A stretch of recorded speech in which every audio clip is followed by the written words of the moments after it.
Hey everyone, Paper Crafting Mama here, and I'm super excited to share with you my first paper crafting tutorial.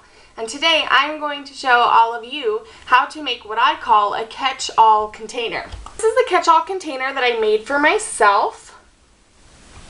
And actually to make this, all I did was I tweaked the 2, 4, 6, 8 container design from Stampin' Up. To start this project, you're going to need an 8.5 by 11 sheet of cardstock, and then you're just going to cut it down the middle. So I'm going to get my paper cutter quick, and I have already actually scored the center, so I'm just going to line my score line up with my cutter. Cut right down the middle. So then I end up with 2 sheets of 8.5 by 5.5 sheets of paper.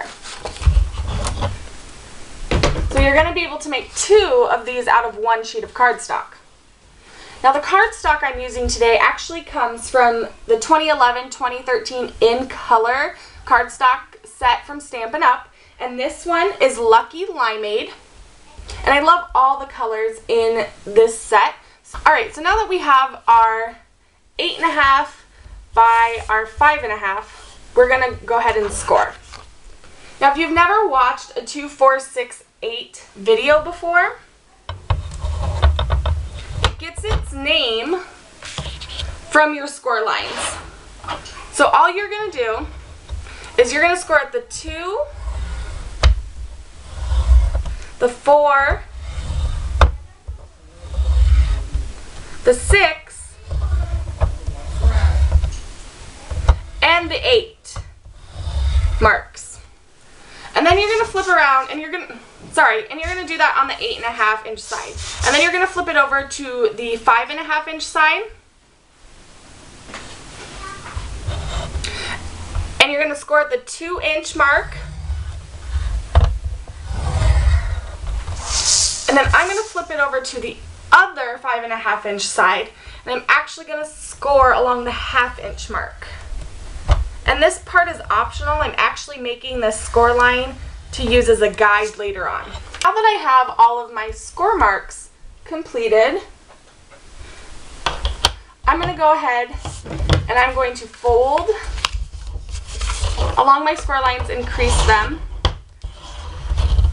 so that they're easier to work with when I'm ready to actually build the box or container.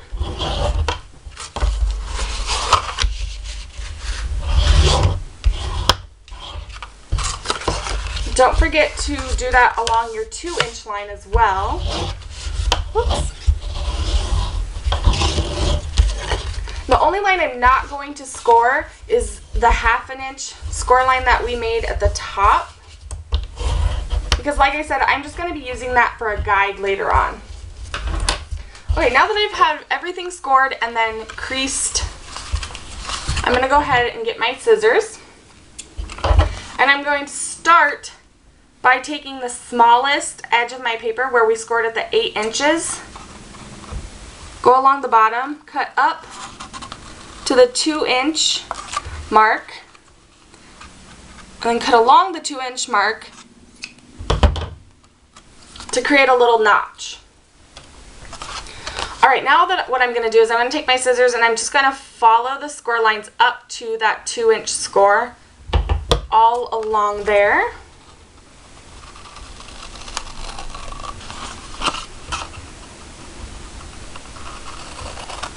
And what this is going to do is it's going to create your flaps to create your box.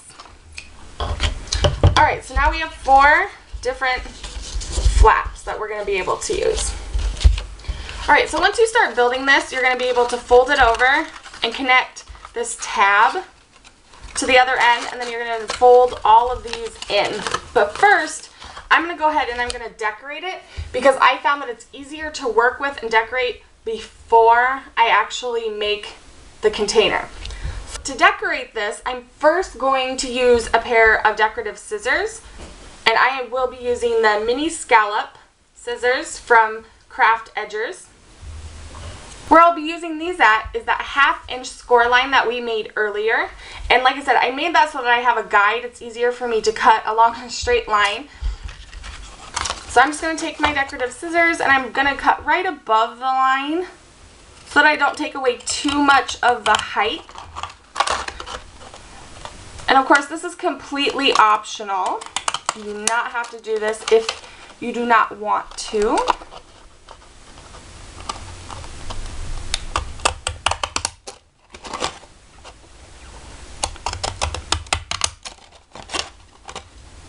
I'm going to cut all the way to the very end. So as you can see, it adds a little bit more detail to the top of the box. And then to decorate the rest of the box, I'm going to be using ribbon on this one. On mine, what I had done is I took a 2 inch by the 8.5, so 8.5 by 2 inches cardstock, and I cut that out to wrap around my box.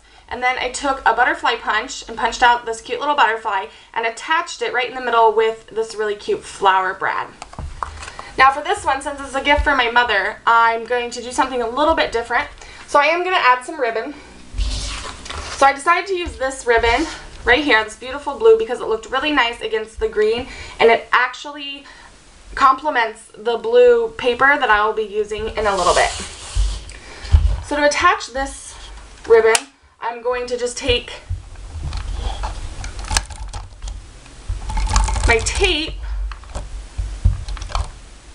and run it along my ribbon so that it adheres nicely to my paper, making sure to go all the way to the edge. And down here, you know, when I started, I didn't get quite all the way to the edge, so I'll just go back over to make sure that I get some tape down there.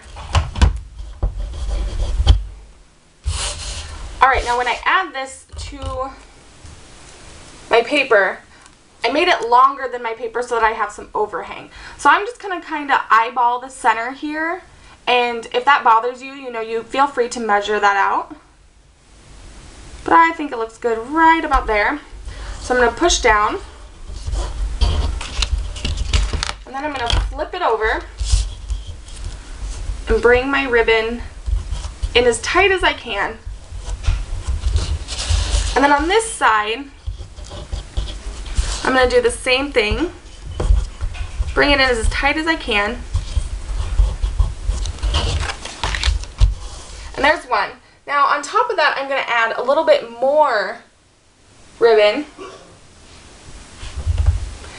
And I actually am using the Coral Calypso ribbon from Stampin' Up. So what I did with that, since it is the see-through and so it's hard to get tape and glue to make it stick down, is I ran it through my little Xyron Create a Sticker Maker.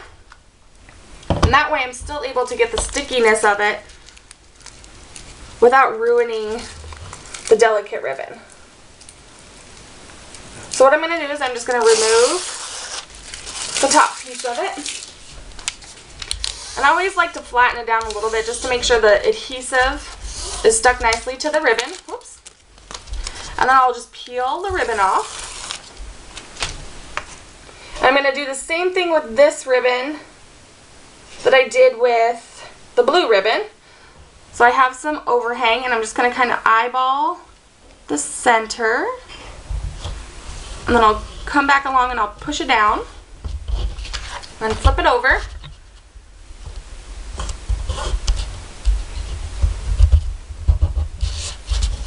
Now since you can see the inside of the box, if it's going to bother you to have your little excess, you know, you can always trim it off at like the flap and trim this one off to be a little bit smaller.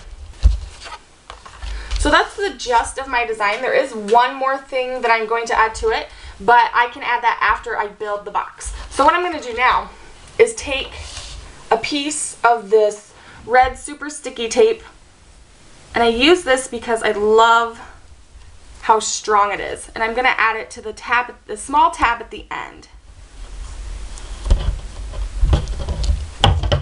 Cut that off. And I'm going to push it down, make sure it adheres well. And then I'm going to grab a pair of tweezers to help lift off the top of the tape. So we're going to go ahead and fold the box and just attach this as best we can to match up the seams and then the design on the top and the ribbon. So it all looks really good to me. I think it's fairly even there. And then I'm just going to put it on the table and press along the inside to make sure that it sticks. Okay, so now that that's done, I'm going to set it on my table, put out the flap. I'm going to take my tape and just add some tape to 3 of the 4 flaps. So I don't need to do it to all 4. I'm just going to do it to 3 of them. So then I'll put one flap down, put the other flap on top, and there we go. I have my bottom. So here we have basically almost finished box. There's, like I mentioned earlier, there's one more element that I want to add to this. And since this is a gift for my mother, I'm going to be putting her initial onto it. And to do that, I'm using this beautiful self-stamper by Anna Griffin, which I got from HSN. And I love this because I'm able to just do that and it stamps itself. So there's my mother's first initial and a beautiful scallop. And so to cut that out, I'm actually going to be using a 2-inch scallop punch that I have. Now the 2-inch on this will be a little bit bigger, so if you wanted to be able to see the ribbon underneath on the front side, you would want to use something a little bit smaller. Alright, so now I'm going to cut that out with a scallop punch. And this is the tough part. You just kind of got to eyeball it.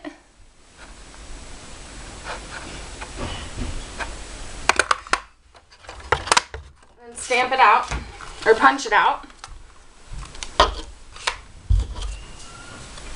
And so here we have this beautiful L.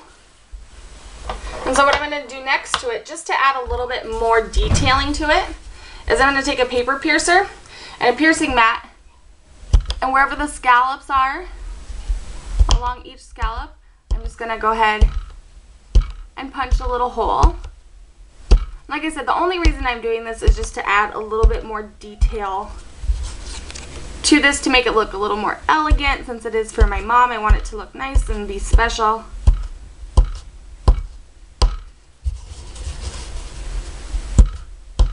Alright. So I only have one step left, and that is to actually attach this to my catch-all box. Alright, so now that that's done, what I'm going to do to attach it to my container is I'm going to just add some dimensionals to it. I'm going to add quite a few just so that I make sure it stays, because it is an important element of the design of the box. So I'll just peel all those off. Whoops.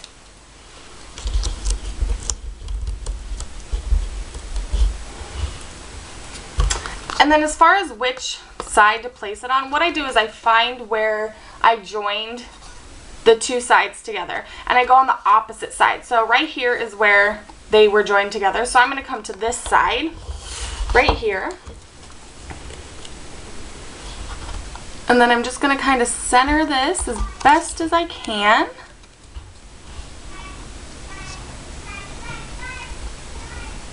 Along my box. And then just press down where the dimensionals are. And there we go. I have a completed catch-all box that's beautiful. It'll make a beautiful gift for my mom. I know she'll really enjoy it to sit on her craft table. So I hope you enjoyed my catch-all container video. Thanks for watching. I hope you subscribe and come back for more. Talk to you soon.